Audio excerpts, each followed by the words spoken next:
नमस्ते, अभिवादन आपका इनोसेंट इन्वेस्टर के इस नए वीडियो में। दोस्तों, डाउ जोन्स 31,000 को छू गया। मैंने आपसे कहा था कि अगर डाउ जोन्स इन केस 31,000 को अप्रोच कर लेता है तो हम एक बड़ा गैप अप करेंगे। मैं आपसे पहले बता देता हूं कि हमारा जो गैप अप हो सकता है वो 75 से 120 पॉइंट के बीच का हो सकता है। जेएक्स निफ्टी लगभग 100 पॉइंट ऊपर ट्रेड कर रही थी लास्ट टाइम जब वो ट्रेड की। ठीक है, डाउ फ्यूचर्स ने 31,000 के लेवल को अप्रोच किया, वहाँ पर थोड़ी देर ट्रेड की, उसके बाद वहाँ से 50 पॉइंट नीचे यहाँ पर ट्रेडिंग रुकी है। अगर आपको याद हो तो मैं जनरली ये सब बातें करता नहीं हूँ कि यहाँ पर बाइंग आ जाएगी और ये सब चीज़ें हो जाएंगी। मैंने आपको कहा था, और जब ये आंकड़ा ठीक है 30,500 के आसपास था, मतलब कि वहाँ से मैंने 500 पॉइंट ऊपर की एक्सपेक्टेशन की थी और डाउ जोन्स ने वो करके दिखाया। कुछ टेक्निकल सपोर्ट्स होते हैं जो हमेशा काम करते हैं, इसीलिए मैं आपसे कहता हूँ कि टेक्निकल एनालिसिस ये मस्ट है आपके लिए। चाहे आप इंट्राडे ट्रेड करते हो, स्विंग ट्रेड करते हो, चाहे इन्वेस्टमेंट करते हो। इन्वेस्टमेंट के लिए तो टेक्निकल एनालिसिस और ज़्यादा ज़रूरी है, क्योंकि वहाँ पर आपके फंडामेंटल एनालिसिस को एक एक्स्ट्रा सपोर्ट, एक एक्स्ट्रा कुशन मिल जाता है। तो करना सीखिए। चलिए आगे बढ़ते हैं। आई होप आपने वीडियो लाइक कर लिया होगा, क्योंकि हम एक गैप अप करने वाले हैं, एंजॉय करेंगे। मैं बात करूंगा यहाँ पर नैस्डैक इंडेक्स की, क्योंकि ऊपर के लेवल से ये फिसला है। भले ही यहाँ पर लास्ट टाइम बाइंग आई हो, और वो बाइंग हमको भी हेल्प करेगी। मैं आपको यहाँ पर वन डे की कैंडल्स दिखाना चाहता हूँ, और वन डे की कैंडल्स में तकलीफ क्या है वो आपको मैं समझाऊंगा। बहुत ध्यान से देखिएगा। 1 आवर लग गया। वन डे आ जाओ भाई, वन डे। ठीक है, अब ध्यान से देखिएगा। ये खड़ा है 11,585 पर। ठीक है, अगर आप इसको गिरता हुआ देखोगे 16,500 से 11,500 ऊपर के लेवल से ये ढंग का फिसल गया है। ठीक है, अब 30% की किसी इंडेक्स में गिरावट अगर आ जाए तो उसको एक बड़ी गिरावट मानते हैं। और जब ये गिरावट एक बहुत बड़े वाले इंडेक्स में आ जाए, नैस्डैक में पता है आपको स्टॉक्स कौन कौन से हैं? ज़रा लिस्ट सर्च कर लेना, कौन सा स्टॉक बचा है इसमें। मतलब मज़ा आ जाएगा आपको देख करके। इस इंडेक्स में कैसे पैसा लगा सकते हैं वो भी मैंने आपको बताया हुआ है, लेकिन मैं बात यहाँ पर कुछ और करने आया हूँ। अब नैस्डैक का आपने चार्ट देख लिया, ऊपर के लेवल से फिसला है ये इंडेक्स। ठीक है, अब एक चार्ट आपको और दिखाता हूँ। अभी मैं वो क्रोनोलॉजी आपको समझा दूंगा मैं क्या कहना चाहता था। यूएसडी INR का मैं आपको चार्ट दिखा रहा हूँ। यहाँ पर 79.09 लास्ट टाइम ट्रेड हुआ है। ठीक है, अगर आप गूगल पे जाकर के सर्च करोगे तो लगभग 79 का आपको वहाँ पर प्राइस दिखाई देगा। रुपया अपने ऑल टाइम लोज पे आकर के खड़ा है। अब अगला चार्ट पे आपको दिखाता हूँ निफ्टी IT इंडेक्स का। बहुत ध्यान से देखिएगा, मैं अब आपको क्रोनोलॉजी समझा रहा हूँ। निफ्टी IT इंडेक्स भी नैस्डैक की तरह ऊपर के लेवल से भयंकर तरीके से फिसली है। यहाँ पर इंडिया की IT कंपनियाँ लिस्टेड है जो वो इसमें पार्टिसिपेट करती हैं निफ्टी IT इंडेक्स में। क्या ये निफ्टी IT इंडेक्स में पैसा लगाने का सही समय है? मैं यही आपको समझाना चाहता हूँ। नैस्डैक में कैसा पैसा लगा सकते हैं वो मैंने आपको समझाया है। अब निफ्टी IT इंडेक्स में कैसे पैसा लगाना है वो आपको समझाने की जरूरत नहीं, क्योंकि आपके सामने स्टॉक्स हैं। Wipro, Infosys, HCL Tech Mahindra, TCS, Mindtree, मतलब कितने कमाल कमाल के स्टॉक्स हैं आपको नहीं पता। ठीक है, पता होगा आपको, सी बात है, मजाक कर रहा था। ठीक है, ये सब कमाल के स्टॉक्स हैं, इनमें पैसा लगाने का क्या ये सही समय है? मैं एक बात आपसे कहता हूँ, देखो, जब भी एक छोटी सी न्यूज़ आती थी कि रुपया भैया कमज़ोर हो गया, रुपया कमज़ोर हो गया, तो IT स्टॉक्स ऐसे ही ऑटोमेटिकली भाग जाते थे। किसी दिन रुपया 1% अगर गिर जाता था, गिरने का मतलब रुपया ऊपर चला जाता था। रुपया गिरने का मतलब होता है कि USD INR का कंपेरिजन होता है, यानी कि यूनाइटेड स्टेट डॉलर से इसका कंपेरिजन होता है। यूनाइटेड स्टेट का डॉलर जो है वो जब मजबूत होगा तो अपना रुपया गिरता है वैल्यू के टर्म्स में, और इसी कारण जो निफ्टी IT के अंडर में स्टॉक्स हैं उनकी जो अर्निंग विदेश से होती है, खासकर अमेरिका से होती है, वो बढ़ जाती है ऑटोमेटिकली बिना कोई एक्स्ट्रा एफर्ट दिखाए।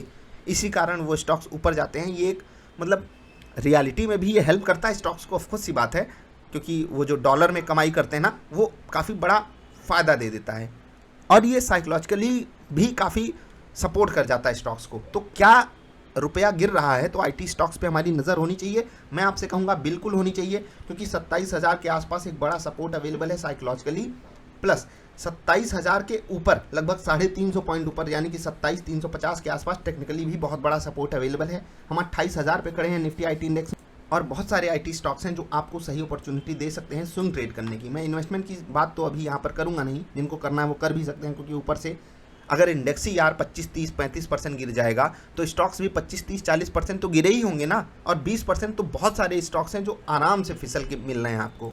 फिसले हुए को जो भी सहारा देगा, याद रखना, अच्छा बंदा होगा अगर वो फिसला है। मेरी इस बात को बहुत ध्यान से स्टॉक मार्केट के कंपेरिजन में याद रख लेना, मज़ा आ जाएगा।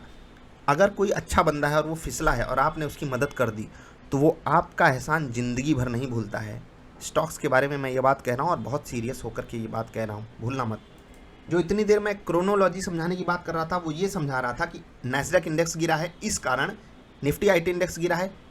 अब क्योंकि ये स्टॉक्स गिरे हुए हैं, इसलिए जो रुपया कमज़ोर हुआ है, रुपया कमज़ोर होना किसी भी देश के लिए अच्छी बात, किसी भी देश की करेंसी कमज़ोर हो जाए तो अच्छी बात बिल्कुल होती नहीं है। लेकिन कुछ स्टॉक्स होते हैं, खासकर आईटी स्टॉक्स, या फिर ऐसा कह लो कि जो स्टॉक्स डॉलर में कमाई करते हैं, डॉलर में बड़ी कमाई करते हैं, उनके लिए ये चांदी जैसा माहौल होता है, क्योंकि उनकी अर्निंग ऑटोमेटिकली बिना कुछ किए बढ़ जाती है।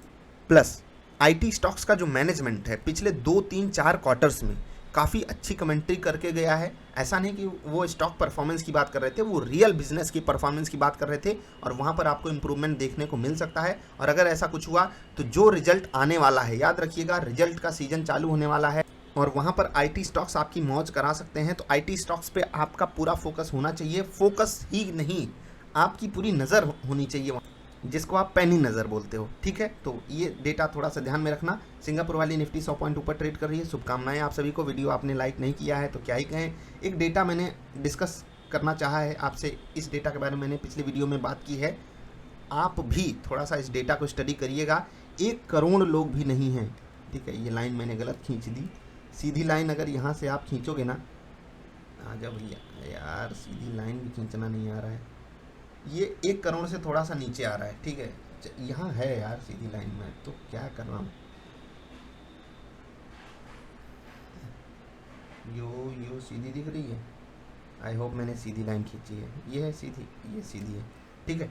1 करोड़ लोग भी नहीं है इंडियन स्टॉक मार्केट में जो रेगुलर पार्टिसिपेशन कर रहे हैं, जो रेगुलर पार्टिसिपेट कर रहे हैं मार्केट में। यहाँ पर आप देख सकते हो, ठीक है, ये आंकड़ा यहाँ से आप देख सकते हो, भैया क्या खींच रहे हो, ठीक है, समझ गए। तो ये आंकड़ा आप यहाँ से देख सकते हो, और इसके बारे में मैंने बात की है कि इस 1 करोड़ का 1% हुआ 1 लाख, उस 1 लाख में से केवल 10,000 ऐसे लोग हैं जिनके पोर्टफोलियो 10,000 या उससे बड़े का है। और आप समझना इस डेटा को, और फिर भी अगर आप वो कहते हैं ना सेल्फ डाउट से ग्रसित हो या इन्फीरियरिटी कॉम्प्लेक्स से ग्रसित हो, तो थोड़ा यार अपने आप को मोटिवेशन देना सीखो। इस एंगल से देखोगे, रियल डेटा पे बेस्ड चीज़ों को अप्रोच करोगे, तो आपका माइंडसेट ऐसे ही क्लियर हो जाएगा कि हैं कितने लोग, मुट्ठी भर लोग हैं, और उन मुट्ठी भर लोगों में शामिल होना बड़ा आसान काम है, बस आपको कुछ मेहनत करनी पड़ेगी। इससे पहले वाली वीडियो में मैंने स्विंग ट्रेडिंग स्टॉक्स भी डिस्कस किए हुए हैं, वहाँ पर वो देख लेना, और ये जो डेटा है इसको अच्छे से एक्सप्लेन भी किया है, तो देखिए और फ़ायदा उठाइए। मेरी नज़र जुलाई अगस्त में आईटी स्टॉक्स पे अच्छे से होगी, बहुत अच्छे से होगी। वो गिरेंगे मुझे कोई दिक्कत नहीं, वो ऊपर जाएंगे तो मुझे स्विंग ट्रेड उनमें पकड़ना ही पकड़ना है, अवॉइड नहीं करूँगा।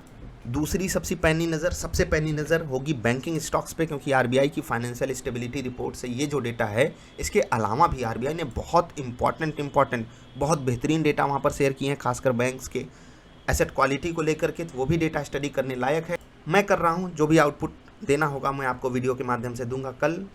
अभी समय है विदा लेने का। आपको वीडियो कैसी लगी बताइएगा, वीडियो पसंद आई तो लाइक करके जाइएगा। जल्दी मिलते हैं, नमस्कार।